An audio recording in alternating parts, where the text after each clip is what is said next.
ভালো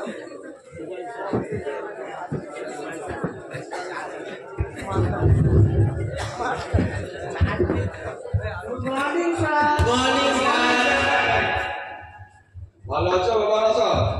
হ্যাঁ স্যার। ভালো আছি। নামটা হাজির করা হলো নাকি? Sir sir.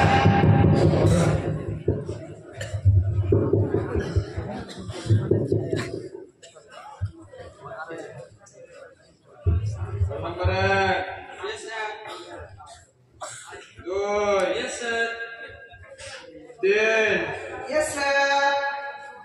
4, Yes, sir. Yes sir. কোথায় থাকি? ছেলেদের কি পড়াশোনা হয়? না, স্যার ও সব সময় লেটে আসে। ঠিক বলেছিস।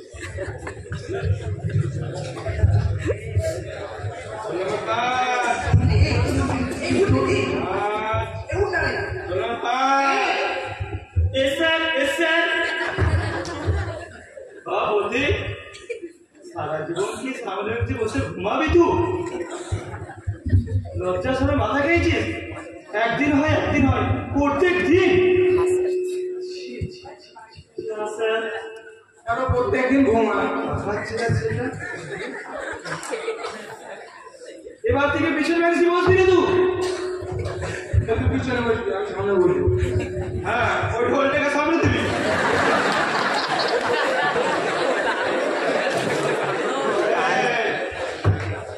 সব শোন। আর কি আছে এখন? Sir, Yes sir. স্যার,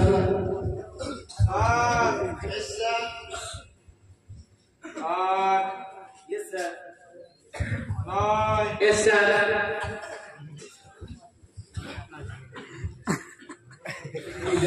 একটু আগে আমাদেরকে বলছিল ঘুমাচ্ছে দেখ নিজে ঘুমাচ্ছে। 10, আসেনি স্যার। 11, Yes sir.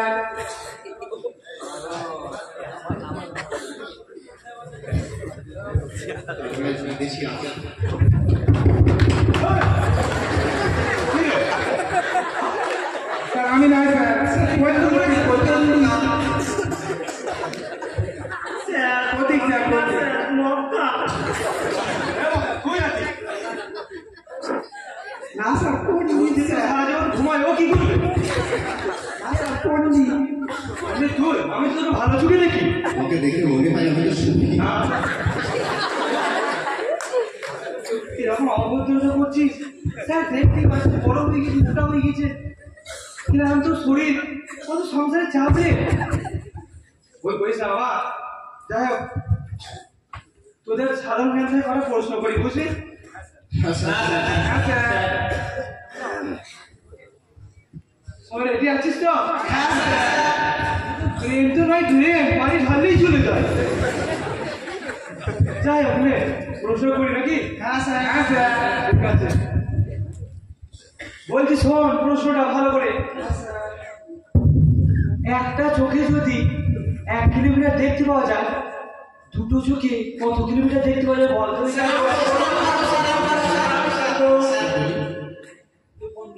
ছোট করে হাত বার করেছিস কেন? তুই পারবি না নাকি?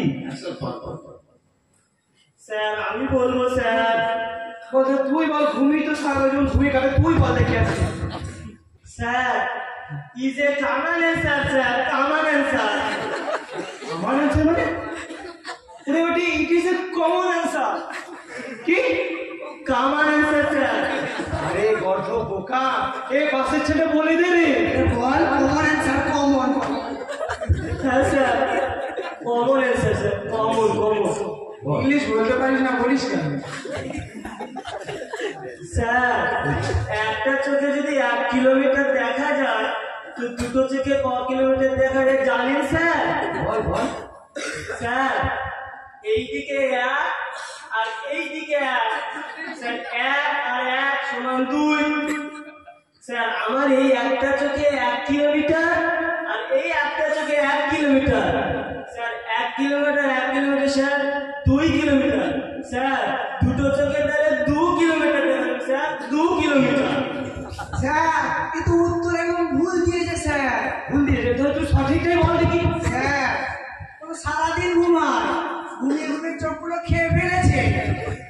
একটা চোখ একটু ভালো আছে স্যার, একটা তো একদম গেছে, সেটা দেখতেই পাই না স্যার। দেখুন চশমা পড়েছে স্যার, দেখুন। হ্যাঁ স্যার, একটা একটু দেখে তার মানে হাফ কিলোমিটার, মানে হাফ কিলোমিটার দেখতে পাবে স্যার, 2 কিলোমিটার দেখতে পাবে না স্যার। তুমি খুব ভালো দেখতে পাও না, ওই জন্য সেই দিন মার খেয়েছে, পরের তেলে পেশাব করে। কি হয়েছে, কি করেছে রে বলছি গো? স্যার বলবো?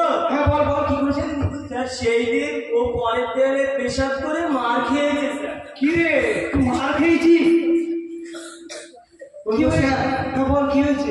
স্যার আমি রাস্তা দিকে যাচ্ছিলাম, যে দেখলাম একটা হলুদ দেওয়াল, তাতে কালো কালো অক্ষরে লেখা আছে, এখানে প্রস্রাব করিবে, না করিলে 500 টাকা জরিমানা। আমি দিলাম সেখানে প্রস্রাব করে, আর দিল আমার উত্তম মধ্যম। কেন মানলো স্যার? তুই আমার কাছে বলছিস, কার কাছে? গোপাল বাবুর কাছে। কার কাছে? আরে গর্ভ বোকা, ওটা লেখা ছিল কি জানিস? কি ছিল স্যার? তোরও চোখটা গিয়েছে ওর সাথে বসে বসে, বুঝলি? ওখানে লেখা ছিল মোটা মোটা করে, যেটা দেখেছিস? হ্যাঁ স্যার। ছোট ছোট যে একটা চিহ্ন দিল, দেখেছিস? ছিল স্যার? হ্যাঁ ছিল। কি ছিল? ওখানে লেখা ছিল এখানে প্রস্তাব করিবেন না, এটা ক্ষমা দিয়াছিল। ও করিলে 500 টাকা জরিমানা হইবে। কি অবস্থা! এ দাঁড়া, ওসব বাদ দে, তোদের পড়াশোনা হবে না, আমি দ্বিতীয় প্রশ্ন করছি। এ তুই বলিস না, কোথায় তুই বলিস না, ঠিক আছে মানে মাথা খাই দেখিস তোরা, বলিস না। দ্বিতীয় একটা প্রশ্ন করছি। হ্যাঁ হ্যাঁ স্যার। প্রস্তুত তো নাকি রে? বলছি কয়েকটা লিখতে হবে, নাম বল দেখি।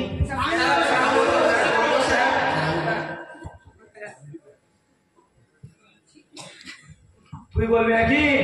স্যার ঠিক আছে, ঢোলটা বাজিয়ে দাও তাহলে দেখুন। স্যার কয়েকটি লিপ্তবাদ প্রাণী হলো ব্যাং স্যার, হবে না স্যার? গুড বয়, দেখ আমার ছাত্র, দেখ দেখ রে, দেখ দেখ দেখ দেখ দেখ আমার ছাত্র, দেখ। হ্যাঁ ঠিক আছে, স্যার আরো কয়েকটি বলবো? হ্যাঁ বলো। স্যার ব্যাঙের খালু, ব্যাঙের নানি, ব্যাঙের নানা, ব্যাঙের মামা, ব্যাঙের আব্বা। স্যার ভালো হবে না স্যার এগুলো? হ্যাঁ অনেক অনেক বল, বলিস না। গাধা? আমি গাধা বলছি। বাবা তোর চুপ থাক, তোদের একটা ভালো কথা বলি, তোরা ছাত্রের মধ্যে নয় হয়, যা হালচাল দেখছি তুই পড়াশোনা বেকার, সাধারণ জ্ঞান দিয়ে প্রশ্ন করি তাও বলতে পারছিস না। শোন, আমার কাছে না এর আগে ছাত্রগুলো ছিল জানিস, এখন তারা সেই কোথায়? কুয়েতে কোথায়? কুয়েতে চাকরি পেতে, লন্ডনে। হ্যাঁ লন্ডনে। আমেরিকা? আমেরিকাতেও। আমাকে বলতে দে ধৈর্য ধর, সব বল। আফ্রিকা কোথায়? আফ্রিকা ওই নাসায় আছে, নাসায়। হ্যাঁ নাসায়। ওদের বলে কিছু হবে না। বই খোল 3 নম্বর চ্যাপ্টার খোল দেখি। এই পণ্ডিতের কি হলো? এই বইটা দাও, এই ভাই কি হলো? এই রে স্যার বলে ফেললো। ওটা তো বই নাই বলেছে। বই কই? এ বাবা,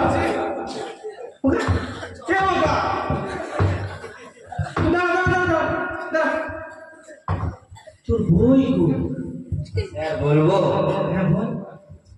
আজকের বই আনা হয়েছে।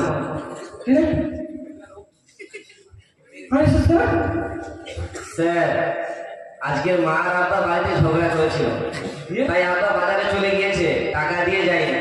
রাস্তা দিয়ে আসছিলাম, বিশাল জোর খিদা লেগেছে, ভাবলাম সেই করবো, তাই বিক্রি করে আচার খেয়ে নিয়েছি স্যার। ভালো করিনি? বই বিক্রি করে আচার কিনে খেলি? তোরা আবার পড়া হয় তোদের? ছি, আরে থাক, পড়ার যোগ্য নয় তোরা। তোরা বই করলে গাছের পাতা সবুজ, গাছের পাতা সবুজ, গাছের পাতা সবুজ, গাছের পাতা সবুজ, কালো লাল সবুজ, গাছের পাতা সবুজ। পণ্ডিত কি দেখছে আমাকে?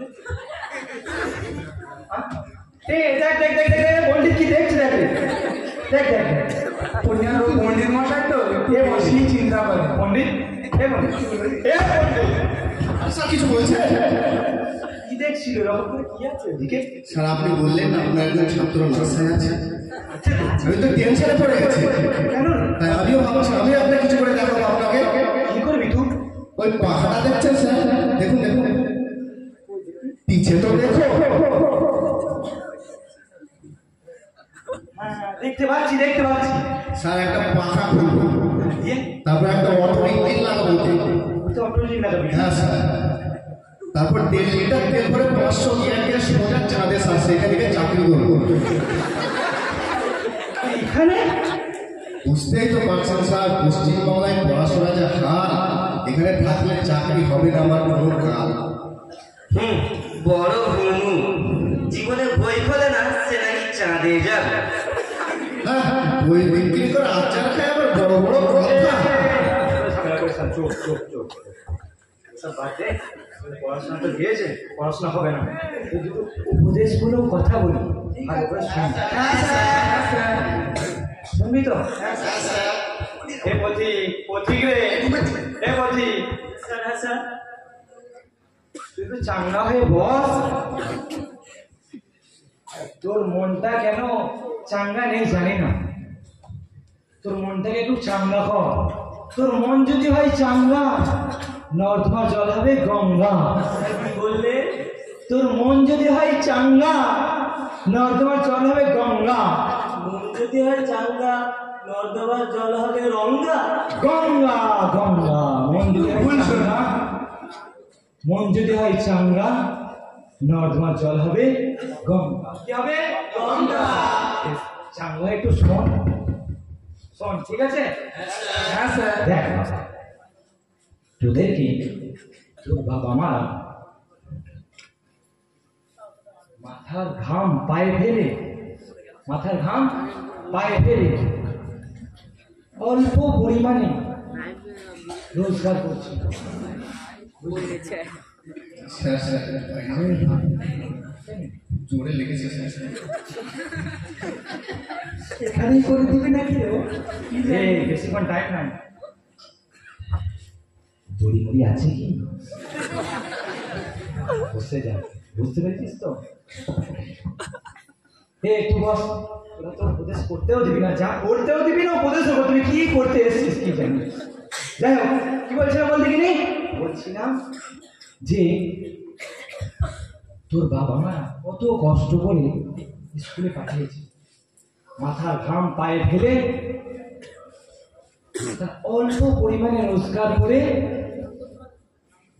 সেই পয়সা থেকে নিজেরা অল্প খেয়ে তোদের পেটকে ভরিয়ে তোদের কিতাব বইপত্র কিনে দিয়েছে। সেই একই কথা, একই কথা সব সময়। আরে বাবা, বড়রা ভালো কথাই বলে, নীতি কথা বলে, তোরা তো বুঝবি না। আমার যারা ছাত্র আছে তারা সব জানে, বুঝলি?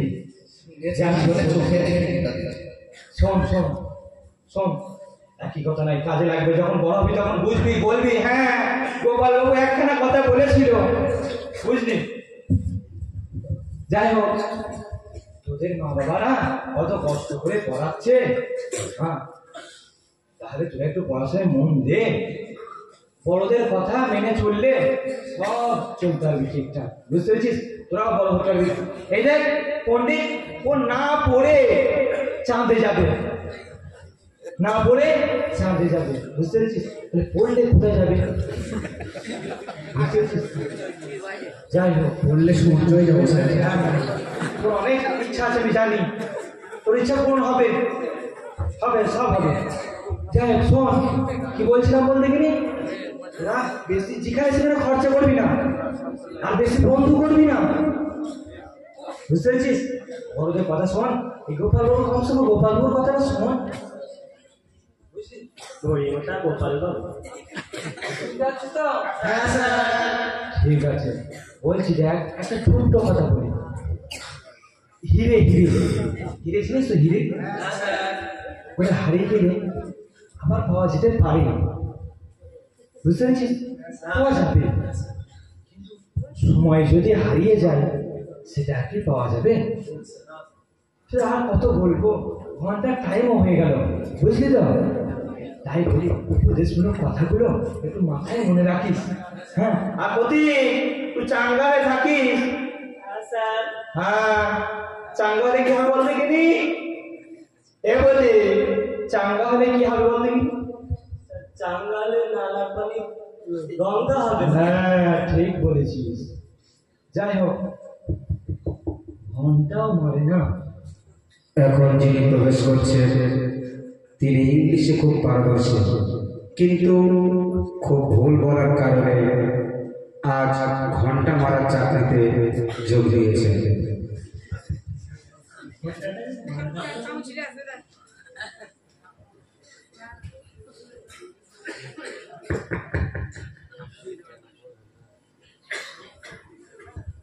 ভাল লাগে না?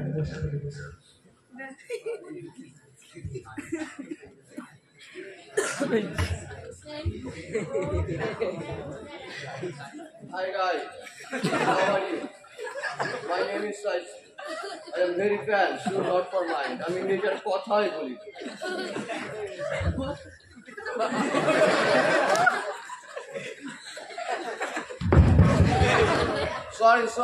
Sorry, mind on.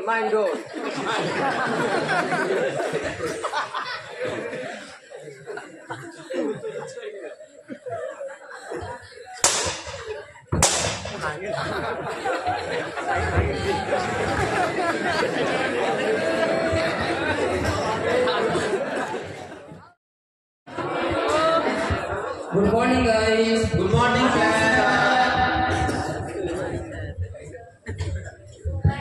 সবাই কেমন আছো? আলহামদুলিল্লাহ ভালো আছি স্যার। আলহামদুলিল্লাহ। আলহামদুলিল্লাহ কি বললো? উঠে দাঁড়িয়ে যাও তো। আচ্ছা, তোমরা যে আলহামদুলিল্লাহ বললে এর অর্থ কি জানো? এর অর্থ কি? স্যার আলহামদুলিল্লাহ অর্থ সকল প্রশংসা কেবলমাত্র আল্লাহর। সকল প্রশংসা কেবল আল্লাহরই। হ্যাঁ স্যার। ঠিক আছে, তোমরা দুজন বসে যাও। আচ্ছা আবু ওবায়দা, তুমি বলো তো, তুমি যে বললে সকল প্রশংসা কেবল আল্লাহরই, আচ্ছা পৃথিবীর মধ্যে খুন খারাপি চুরি ডাকাতি এগুলো হয় না? হ্যাঁ স্যার অবশ্যই। তাহলে এগুলো কি প্রশংসার যোগ্য? No sir. তাহলে মানুষ যখন ভালো কাজ করে এর ক্রেডিটটা তখন আল্লাহ পায়, কিন্তু যখন খুন খারাপি চুরি ডাকাতি করে ক্রেডিট আল্লাহ কেন পায় না? সো ভালো কাজের ক্রেডিট যদি আল্লাহ পায় তাহলে খারাপ কাজের ক্রেডিট তো আল্লাহ পাওয়ার দরকার। স্যার আল্লাহ তাআলা মানুষের ভালো কাজের ক্রেডিট নেন না, তিনি যেটা নেন সেটা তাঁর প্রাপ্য। Are you sure? Yes sir. আচ্ছা বলো, পৃথিবীর মধ্যে মানুষ যখন খারাপ কাজ করার জন্য দায়ী কি হয়? মানুষ দায়ী। আচ্ছা মানুষ যখন ভালো কাজ করার জন্য কে দায়ী হয়? তাও মানুষ। এক্স্যাক্টলি এটা আমি বলতে চাচ্ছিলাম। পৃথিবীর মধ্যে ভালো মন্দ কাজ করে মানুষই, সব ভালো মন্দের ক্রেডিট মানুষই পাবে। এখানে স্রষ্টার কোনো হাত নেই। এখানে স্রষ্টা না প্রশংসা পেতে পারে না তিরস্কার। এক কথায় বলতে গেলে স্রষ্টা বলতে কিছু নেই। স্যার আল্লাহ তাআলা মানুষের ভালো কাজের ক্রেডিট অবশ্যই পাবে, কেননা তিনি মানুষের ভালো কাজ করার জন্য হাত পা মস্তিষ্ক দান করেছেন। আচ্ছা তুমি যে বলেছো স্রষ্টা অবশ্যই প্রশংসার যোগ্য, কেননা তিনি মানুষের হাত বা বিভিন্ন অঙ্গ প্রত্যঙ্গ দিয়েছেন। আচ্ছা উপায়টা বলো তো, যখন মানুষের হাত বা বিভিন্ন অঙ্গ প্রত্যঙ্গে তারা খারাপ কাজ করবে তখন এর জন্য দায়ী কি স্রষ্টা হবে না? স্যার আল্লাহ তাআলা মানুষের একটা শারীরিক ইচ্ছা শক্তিও দান করেছেন, তার দ্বারা সে ভালো কাজ করবে কি খারাপ কাজ করবে সেটা তার ব্যক্তিগত ব্যাপার। তবে আল্লাহ তাআলা কোরআন পাকের মধ্যে বলেছেন, ইন্নাল্লাহা ইয়া'মুরু বিল 'আদলি ওয়াল ইহসান ওয়া ইতা'i যিল কুরবা ওয়া ইয়ানহা 'আনিল ফাহশাই ওয়াল মুনকারি ওয়াল বাগই। নিশ্চয়ই আল্লাহ তাআলা ইনসাফ, সদাচার এবং নিকট আত্মীয়দের দান করার আদেশ দেন এবং এসব তোমার ধর্মীয় গীতাবাজি বলে বাদ দাও তো। Come to the point and philosophically. Sir আমি কি একটা এক্সাম দিয়ে বোঝাতে পারি? Yes of course my dear student. Sir এই পেনটা কি আবিষ্কার করেছেন? পেন আবিষ্কার করেছেন জন জে লাও। স্যার এই পেনটা দিয়ে যদি আমি ভালো কিছু লিখি, ভালো কাজ করি, এর ক্রেডিট কি স্যার জন জে লাও পাবেন না? অবশ্যই পাবেন, কেন পাবে না? স্যার এই পেনটা দিয়ে যদি আমি একটা হত্যা করি, তাহলে এর দায়টা কার উপরে যাবে? দায়টা অবশ্যই তোমার উপরে যাবে। কেন স্যার? এই পেনটা দিয়ে যখন আমি ভালো কিছু লিখছি, ভালো কাজ করছি, তার ক্রেডিটটা স্যার জন জে লাও পাচ্ছে। কিন্তু এই পেনটা দিয়ে যখন আমি হত্যা করছি, এর দায়টা কেন আমার দিকে আসবে? আরে ওয়াইদা শোনো, জন জে লাও যে পেনটা আবিষ্কার করেছেন ভালো কাজের জন্য, খারাপ কাজের জন্য আবিষ্কার করেননি। সো দায়টা তোমারই উপরে যাবে। এক্স্যাক্টলি স্যার, আপনি এতক্ষণ ঠিক পয়েন্টেই এসেছেন। মানুষ যদি ভালো কিছু করে, ভালো কাজ করে এই পেনটা দ্বারা, তাহলে তার ক্রেডিটটা যেমন স্যার জন জে লাও পাবেন, এবং এই পেনটা দ্বারা যদি কাউকে হত্যা করা হয়, তার দায়টা যেমন তার আবিষ্কারকে দিয়ে যাবে না, ঠিক তেমনই ভাবে মানুষ যদি খারাপ কাজ করে, তার দায়টা কিভাবে তার শরীরটা দিকে যেতে পারে। স্যার আমি কি বেশি কিছু বলতে পারি? Yes of course. আমাদের পবিত্র ধর্মগ্রন্থ তুমি বসে বলো। আমাদের পবিত্র ধর্মগ্রন্থ কোরআনে কারিমের প্রথম সূরার প্রথম আয়াতের মধ্যে আল্লাহ তাআলা বলেছেন আলহামদুলিল্লাহি রাব্বিল আলামিন। যাবতীয় প্রশংসা সেই আল্লাহ তাআলার জন্য যিনি সমগ্র জগতের পালনকর্তা। এর মধ্যে যে আলামিন শব্দটি রয়েছে এর অর্থ হলো সমগ্র জগৎ। অর্থাৎ আল্লাহ তাআলা এই পৃথিবী, গ্রহ নক্ষত্র এছাড়া আরো যত কিছু রয়েছে সমস্ত কিছু আল্লাহ তাআলা সৃষ্টি করেছেন এবং এর পালনকর্তা। এবং আল্লাহ তাআলা নির্দিষ্ট করেছেন এদের জন্য অবস্থান এবং এদের কাজকে। এই সম্পর্কে কোরআনে কারিমের 11 পারা সূরা ইউনূসের 6 নম্বর আয়াতে আল্লাহ তাআলা বলেছেন, তিনি হলেন সেই সত্তা যিনি সূর্যকে প্রখর আলোকোজ্জ্বল করে এবং চাঁদকে স্নিগ্ধ আলো পরিবেশন করে এবং নির্ধারিত করেছেন তাদের অবস্থান সমূহ, যাতে তোমরা ঠিক করতে পারো বছরের সংখ্যা এবং হিসাব। নিশ্চয়ই রাত্রি দিবসের মধ্যে তিনি যত কিছু সৃষ্টি করেছেন, আসমান সমূহ এবং পৃথিবী, সেই সমস্ত লোকেদের জন্য নিদর্শন স্বরূপ যারা তার অনুগত নির্ভরশীল। কিন্তু স্যার এই থিওরি বা এই ধারণা বিজ্ঞান কিছুদিন পূর্বে আমাদের সামনে এনে দিয়েছে। স্যার আপনি যদি এই সৃষ্টির বিষয় সম্পর্কে আরো কিছু জানতে চান, তো মেমারি মাদ্রাসার প্রাণ পুরুষ মরহুম হাফিজ গোলাম মোহাম্মদ মুর্তজা রাহমাতুল্লাহ এই যে বইটি রয়েছে এটি আপনি পড়তে পারেন। এর মধ্যে এটি পড়ে এর মধ্যে থেকে অনেক শিক্ষণীয় জিনিস আপনি জানতে পারবেন। ধর্মগ্রন্থের মধ্যে বিজ্ঞান খোঁজা আর আমাজন জঙ্গলে রেড এলিফ্যান্টের সভ্যতা খোঁজা একই ব্যাপার, দুটোই সব হাস্যকর। হ্যাঁ কি যে বলো। স্যার অন্যান্য ধর্মগ্রন্থের ব্যাপারে জানি না, তবে কোরআনে কিছু বৈজ্ঞানিক ফ্যাক্ট রয়েছে যা বিজ্ঞান অতি সম্প্রতি জানতে পেরেছে। কোরআনের মধ্যে বৈজ্ঞানিক ফ্যাক্ট? অবশ্যই স্যার। যেমন গত শতাব্দীতে বিজ্ঞানীরা ভাবতেন যে এই মহাবিশ্বের নির্দিষ্ট কোনো শুরু নেই, অর্থাৎ এই মহাবিশ্ব অনন্তকাল থেকে রয়েছে। তারা এটাও ভাবতেন এর নির্দিষ্ট কোনো শেষ নেই। তারা বলতো এর কোনো শুরু নেই এবং শেষ নেই, এর জন্য স্রষ্টার প্রয়োজন নেই। কিন্তু যখন বিজ্ঞান মহলের মধ্যে একটি শক্তিশালী থিওরি চলে এলো, অর্থাৎ বিগ ব্যাং থিওরি, যার মধ্যে বলা হয়েছে এই মহাবিশ্ব সৃষ্টি হয়েছে একটি বিস্ফোরণের ফলে, তো এর থেকে প্রমাণ হয় যে এই মহাবিশ্বের শুরু আছে। দ্বিতীয় পয়েন্টে আসি, যখন থেকে থার্মোডাইনামিক্সের তাপ ও গতির সূত্রগুলি আবিষ্কার হয়, তখন এই ভাবনা পুরোপুরিভাবে ভ্যানিশ হয়ে যায় এবং পদার্থবিজ্ঞানে ঘটে এক মহাবিপ্লব। থার্মোডাইনামিক্সের তাপ ও গতির নীতি সূত্র বলছে এই মহাবিশ্ব ক্রমাগত নিরবিচ্ছিন্ন উত্তাপ অস্তিত্ব থেকে পর্যায়ক্রমে উত্তাপহীন অস্তিত্বে ধেয়ে যাচ্ছে। অর্থাৎ কিন্তু এই সূত্রটাকে উল্টো করে প্রয়োগ করা কখনোই সম্ভব নয়। অর্থাৎ কম উত্তাপ অস্তিত্ব থেকে বেশি উত্তাপ অস্তিত্বের দিকে নিয়ে যাওয়া আদৌ সম্ভব নয়। তো এর থেকে প্রমাণ হয় যে মহাবিশ্ব কিন্তু ধ্বংস হবে। আর এই সূত্র আরো বলছে যে চলতে চলতে মহাবিশ্ব তার শক্তিকে হারিয়ে ফেলবে এবং একটি পর্যায়ে এসে যে ধ্বংস হয়ে যাবে। এই ব্যাপারে কোরআনে কারিমের মধ্যে আল্লাহ তাআলা দুটি আয়াত অবতীর্ণ করেছেন। আল্লাহ তাআলা বলেন ইদাশ শামসু কুবিরাত ওয়া ইদান নুজুমু কাদারাত, যখন সূর্য নিষ্প্রভ হয়ে পড়বে এবং আলোশূন্য হয়ে যাবে আর সমুদ্র নক্ষত্র মলিন হয়ে যাবে। আরে কি বলো, কিছুই বোঝা যায় না, পরিষ্কার করে বলো। আচ্ছা, আমরা যদি কল্পনা করি টেবিলের মধ্যে দুই গ্লাস রয়েছে, একটিতে গরম জল রয়েছে, একটিতে ঠান্ডা জল রয়েছে। তো আমরা দেখতে থাকবো যে এই গরম জলটি রুম টেম্পারেচারের মধ্যে থেকে আস্তে আস্তে ঠান্ডা হয়ে যাবে, কিন্তু আমরা এটা দেখবো না যে ঠান্ডা জলটি রয়েছে আস্তে গরম হবে। এটাই হলো থার্মোডাইনামিক্স সূত্র। আচ্ছা বুঝলাম পারভেজ। তাহলে তোমার কথা অনুযায়ী এটাই বোঝা যাচ্ছে যে পৃথিবীর মধ্যে যত সৃষ্টি সমূহ আছে সব একদিন ধ্বংস হয়ে যাবে। অবশ্যই স্যার। তাহলে এই অনুযায়ী আমি এটা বলা যাবে যে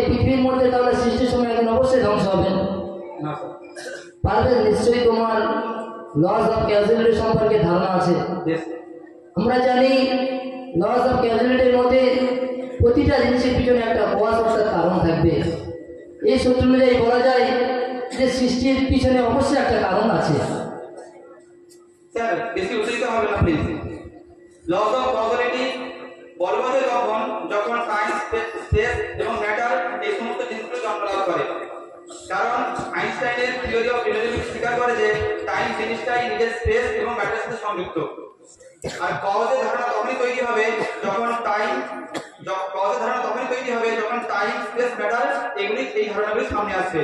কিন্তু যিনি নিজে এই টাইম স্পেস ম্যাটারের স্রষ্টা, আমরা তাকে কিভাবে এই টাইম স্পেস ম্যাটারের বাটখারায় বসিয়ে লস অফ কজুয়ালিটি বিচার করবো? এটা তো বিজ্ঞান বিরুদ্ধ এবং এটা লজিক বিরুদ্ধ। আচ্ছা, আপনি যে সংজ্ঞাটা দিয়েছেন এর মধ্যে ছোট কিছু আপনি মিস করে ফেলেছেন। মিস করেছি? হ্যাঁ স্যার। বলো কোথায় আমি মিস করেছি? কারণ এই সংজ্ঞার মধ্যে রয়েছে everything which is a beginning has a cause, অর্থাৎ সমস্ত জিনিস যার একটি শুরু রয়েছে তার পিছনে কারণ থাকে, কিন্তু স্রষ্টার কোনো শুরু নেই, তো স্রষ্টার পিছনে কোনো কারণ নেই। আচ্ছা স্যার, আমি কি আপনার এই বই দেখতে পারি? Yes, of course.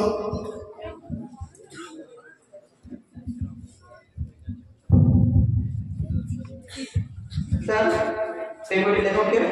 এই বইটি লেখক আমি, কারণ আমি নিজে লিখেছি বইটা। আচ্ছা, এই বইয়ের কোনো লাইনের মধ্যে কি আপনি আছেন? না, আমি লাইনের মধ্যে নেই। আচ্ছা, কোনো পৃষ্ঠার মধ্যে কি আপনি আছেন? কি প্রশ্ন করছো? পৃষ্ঠার মধ্যে আমি থাকতে যাবো কেন? আচ্ছা, কোনো অধ্যায়ের মধ্যে কি আপনি আছেন? স্টুডেন্ট মধ্যে প্রশ্ন করছে, অধ্যায়ের মধ্যে বা থাকবো কেন? স্যার আপনি কি কালি বা কাগজ দিয়ে তৈরি? নো। তো একইভাবে যেমন আপনি এই বইয়ের স্রষ্টা, কিন্তু আপনি এই বইয়ের বাইরে রয়েছেন। আল্লাহ তাআলা তেমনি ভাবে টাইম, স্পেস, ম্যাটার এবং যত কিছু রয়েছে সমস্ত কিছু স্রষ্টা। তো আল্লাহ তাআলা স্রষ্টা, আল্লাহর বাইরে রয়েছে। হয়তো এই সমস্ত কিছু ধ্বংস হয়ে যাবে, কিন্তু স্রষ্টা ধ্বংস হবে না।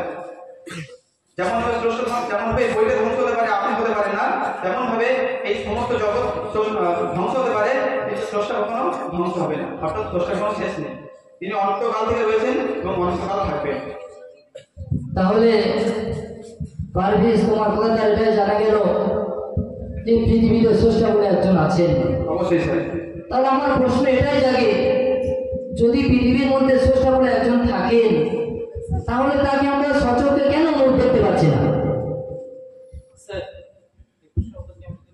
Yes, of course my dear student. Sir এই জানালা দেখছেন, এই জানালা কেন খোলা রাখা হয়েছে?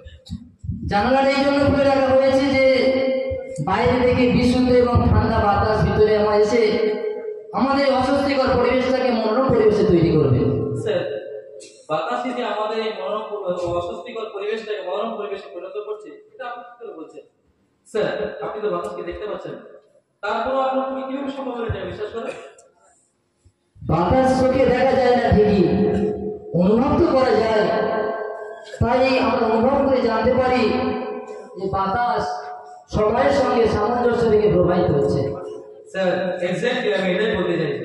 আমরা যেমন আমাদের অনুভূতি শক্তিকে কাজে লাগিয়ে এই প্রবাহমান বাতাস অনুভব করতে পারছি, অনুরূপভাবে আমরা যদি আমাদের মেধা শক্তিকে কাজে লাগিয়ে এই বৈচিত্র্যময় মহাবিশ্বে যাবতীয় বস্তুকে গভীর ধ্যানের সঙ্গে পর্যবেক্ষণ করি, তাহলে আমরা স্রষ্টাকে অনুভব করতে পারবো। স্যার বাতাস অনুভব করার সাথে সৃষ্টিকর্তা অনুধাবনের সম্পর্ক কি? তাছাড়া আমরা বাতাসের সচক্ষে অনুভব করতে পারি। যেমন যখন প্রবাহিত বাতাস গাছের ডালে এসে স্পর্শ করে, তখন আমরা কি দেখি যে সেই মুহূর্তে গাছের ডাল নড়ে ওঠে এবং পাতাগুলো নড়ে ওঠে। অনুরূপভাবে বাতাস যখন আমাদের ত্বকে এসে স্পর্শ করে, আমরা কি বুঝতে পারি? আমরা অনুভব করতে পারি যে বাতাস আমাদের ত্বকে স্পর্শ করেছে। কিন্তু স্রষ্টাকে অনুধাবন মতো করার মতো কোনো জিনিস তো চোখে দেখা যায় না। স্যার আপনি এখনো না দেখে অনেক কিছু বিশ্বাস করেন। স্যার যুক্তির খাতিরে একটা এক্সাম্পল দিচ্ছি, কিছু মনে করবেন না স্যার? অবশ্যই বলো। স্যার আপনি যে আপনার বাবা জীবনে জন্মগ্রহণ করেছেন সেটা তো আপনি দেখেননি, কিন্তু তারপরেও আপনি সেই ছোটবেলা থেকে যাকে বাবা বলে যাচ্ছেন, এখন তাকে বাবা বলে যাচ্ছেন। আপনি এ বিষয়ে কাউকে জিজ্ঞেস করেননি, তারপরেও আপনি বিশ্বাস করে গেছেন, এখনো বিশ্বাস করছেন, ভবিষ্যতে বিশ্বাস করে যাবেন। স্যার স্যার ঈশ্বরের বিশ্বাসটা ঠিক এরকমই স্যার। এটাকে প্রশ্ন করা যায় না স্যার, এটাকে সংগ্রাম করা যায় না স্যার, এটাকে হৃদয়ের গভীরে ধারণ করতে হয় স্যার। স্যার আমরা কি আপনাকে এই ঈশ্বরের বিশ্বাস সম্পর্কে কি ধারণা দিতে পেরেছি? তোমরা আজ আমার অন্তরে শুধুমাত্র স্রষ্টার অস্তিত্বের ধারণাও তাকে অনুভব করার জ্ঞান এনে দাওনি, বরং অর্জিত জ্ঞানের অহংকার ও ভ্রান্ত ধারণাকে ভেঙে চূর্ণ বিচূর্ণ করে দিয়েছ।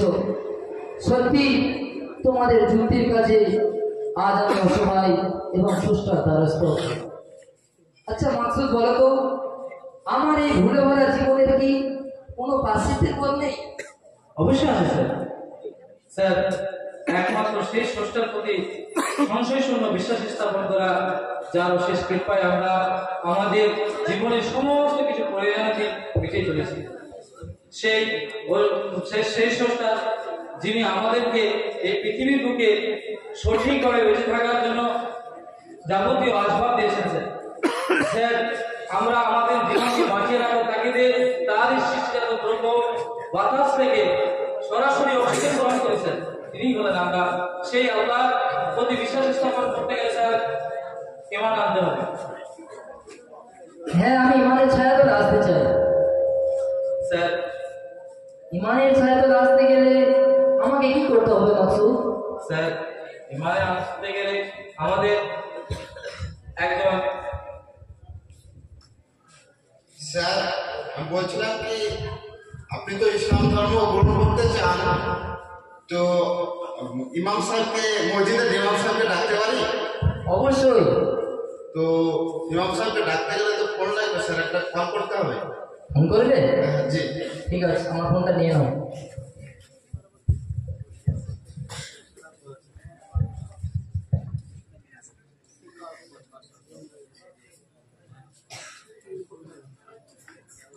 আসসালামু আলাইকুম ইমাম সাহেব। ওয়ালাইকুম আসসালাম ওয়া রাহমাতুল্লাহ। কে বলছেন? আমি আলমগীর বলছি, বাদামতলা হাই স্কুল থেকে। আচ্ছা আচ্ছা, বলো বলো, কি দরকার? ও স্কুলের একটু জরুরি দরকার ছিল, আপনি আসুন। আচ্ছা, কখন যেতে হবে? এক্ষুনি আসুন। আচ্ছা ঠিক আছে, যাচ্ছি। ঠিক আছে।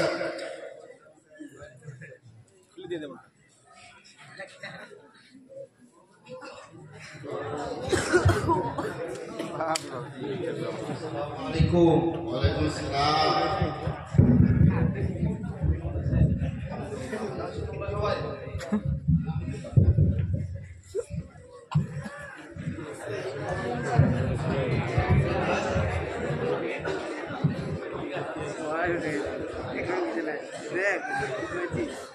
স্যার, আমাদের স্যার এখন ঈমান আনতে চান।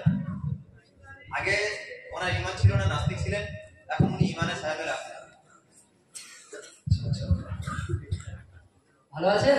আলহামদুলিল্লাহ। আপনি ভালো আছেন? হ্যাঁ, আমি ভালো আছি। আচ্ছা, আপনি কি স্বেচ্ছায় ইসলাম গ্রহণ করতে চান? তার জোর করছে আপনার উপর? না, আমি স্বেচ্ছায় ইমান আনতে চাই। কেউ কোনো টাকা পয়সা দিচ্ছে আপনাকে? সেরকম কোনো ব্যাপার নয়, কারণ আমি এর আগে অন্ধকারের মধ্যে পড়েছিলাম, খারাপের মধ্যে পড়েছিলাম, কিন্তু আজ আমি আমার ভুলটাকে বুঝতে পেরেছি। তাই আমি আজকে আপনার হাতে ইমানের কলেমা পড়ে ইমানের ছায়াতলে আসতে চাই এবং এক আল্লাহকে মেনে নিতে চাই। আচ্ছা, তাহলে তোমার সাথে সাথে দিল থেকে এবং জবান থেকে উচ্চারণ করে কালেমায়ে শাহাদাত পাঠ করো। আশহাদু আল্লা ইলাহা আশহাদু আল্লা ইলাহা ইল্লাল্লাহু ওয়া আশহাদু আন্না মুহাম্মাদান আবদুহু ওয়া রাসূলুহু।